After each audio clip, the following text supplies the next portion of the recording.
Okay, all you weirdos, let's do this.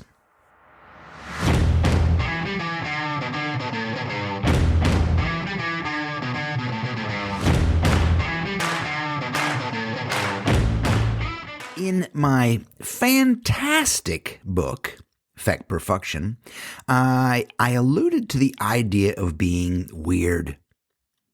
And there's actually a bright yellow spread that reads, "The things that made you weird as a kid make you great today." I even made a large silkscreen print of that expression. That's become my most popular piece of artwork, which is for sale in my shop, by the way. Go to yourworkisagift.com and check that out. People buy the print for themselves or for their children as reminders of their inner strength, their autonomy and authority and power source. But I didn't illuminate or elucidate that idea as much as I could have in my book, Feck. So what I've been working on lately is a book solely devoted to the idea that the things that made you weird as a kid actually do make you great today. And that book is called The Journey of the Weirdo. It's pretty good, huh? It's a takeoff of Joseph Campbell's Hero's Journey. In it, I share 8 incredibly moving stories of high-level professionals doing for a living exactly what they did when they were kids. They're following what made them weird and trusting their inner guidance system. This ebook and its accompanying workbook are available in my shop as well. So I have become the advocate of being weird. But the one question that no one has ever asked me, and what I've never shared, is what made me weird as a kid? And it's funny because what made me weird as a kid is exactly what I do professionally. It's what I get paid to do. And more than that, it's what makes me extremely freaking happy. I was born to do this job. And here's how I know. I have this memory. I've had it my whole life. It's my first visual memory, the first thing I can remember. And I must have been 4 or 5, because at that time we lived on a military base in Albuquerque, New Mexico. And the memory is of a pool of melted crayons on a hot cement porch. Imagine that beautiful melange of liquid color. A few years ago, I had to double check this vignette with my mom, and I asked her if she remembered some melted crayons. She said that she did, and I could tell by her response how she remembered it. And she did not remember it like I did, as something so very beautiful. She remembered it as, "We don't own this house. Who's going to clean that up? Yada, yada, yada." You know, moms. But that beauty of the crayons, all uncontrolled and messy and expressionist, that is what my work is always trying to repeat. My work today is constantly searching for that edge, skating between beautiful and ugly, and not really wanting to know the difference. But even more than that, what I remember as something beautiful and colorful and expressive, I also remember for the emotional response that it got. I think the response was imprinted in me as much as the beauty. And it's something I need and look for today, much like a comedian searching for a laugh. And that combination of beauty and the response is something my work today needs. I think yours too, actually. And that's what made me weird as a kid, and it holds the key to what makes me great today. But here's the right question. How do you hang on to that weirdness and that childlike sense of play? And how do you bring that into your adult life and work? I'll get into that. But first, this. Hey, if you're stuck in a creative job or a career that's not fulfilling nor creative, as it happens, there's always a way out. You can learn to turn the volume down on the bullshit and turn it up on you and your creative spirit, and I'd love to help you. Go to yourworkisagift.com and click on coaching. There's a questionnaire there that will help you tremendously on its own, but it will also give you access to a free call. Let's talk. Let's free you from your overwhelm and creative frustration and help you build your business and get back to that free-spirited and weird kid that you were. Go to yourworkisagift.com, click on coaching, and let's talk. So how do you hang on to that weirdness and childlike sense of play, despite all the signs that tell you to stop being too loud, too shy, too fat, too young, too old, too stupid, too much, just too? As a kid, I was full of joy and play and sing-song and jokes, and I drew constantly and on everything. I drew on my clothes, my books, myself. None of these were appreciated at home or school.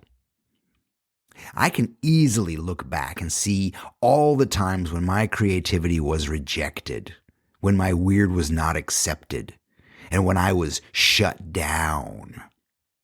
And here's the big point.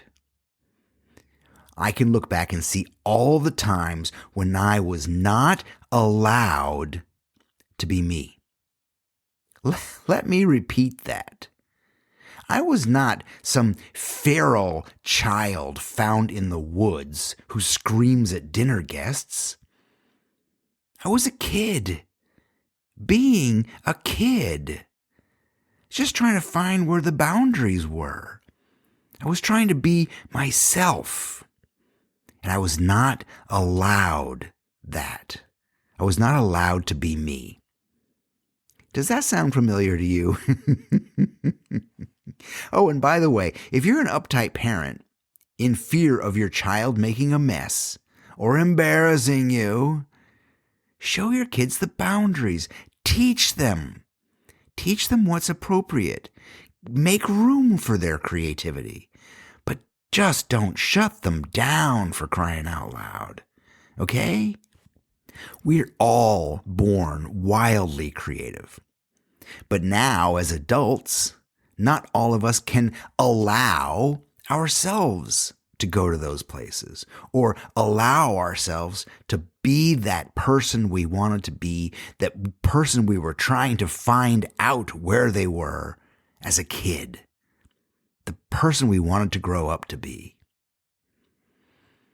In his book, Walden, Henry David Thoreau wrote that the mass of men lead lives of quiet desperation. Think of that for a second. The mass of men lead lives of quiet desperation.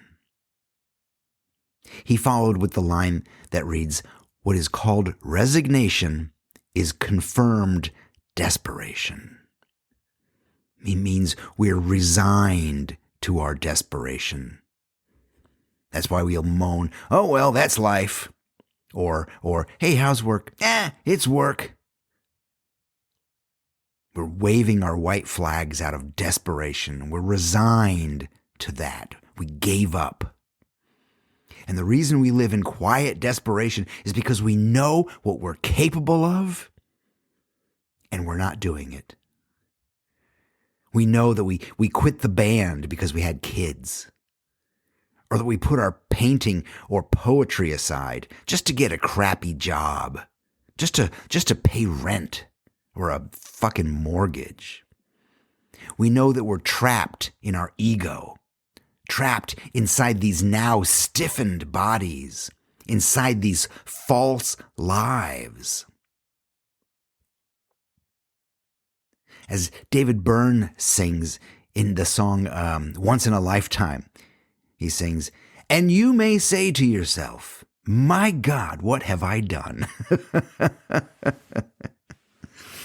So how did we get here? How did I get here?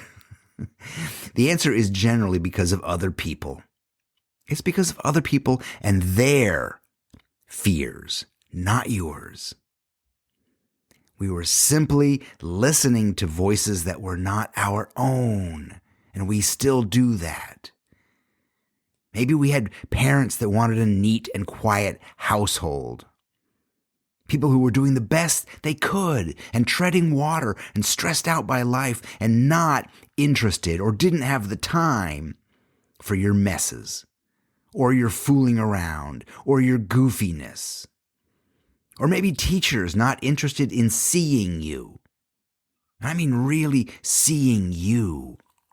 They wanted to teach a class. They wanted to teach a group and have everyone follow conformity. I get it. I was a university teacher for almost 20 years. I get it.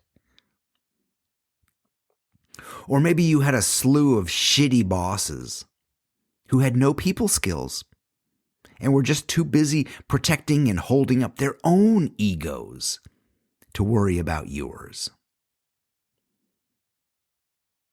But like the sad tiger pacing back and forth in a glass box, the truth is that many of us have been tamed. We learn that our weirdness is a target, and it leaves us open for questioning or attack. So we shut down. We shut ourselves down, and we toe the line and lead lives of quiet desperation, lives that are not 100% accurate or well-suited to us, even lives that are hostile to our own creative spirit. We've built a prison for ourselves, and now how do you get out of that? The answer may partly come from another writer, a poet who influenced Thoreau, the Persian poet Rumi, who puts it so beautifully. He says, "Why do you stay in prison when the door is so wide open?" So how do we get out? How do we get out? For me, I have to go back. I have to remember what I wanted when I was a kid, who I wanted to be. I wanted to be happy. I just wanted to be happy. I wanted to have joy and play in my life. I wanted to see beauty in a mess of melted crayons. And I still do. All I have to do is follow that thought. All I have to do is try to remember the crayons. I have to remember it in my writing and in my art and in my words. In every part of my life. I just have to follow that and ignore the fear and ignore the what ifs and ignore what everybody else is doing or what everybody tells me I'm supposed to be doing. I have to put my little James Victory blinders on. just focus on myself and love myself and love my weirdness and my work and love myself more than I fear the bullshit.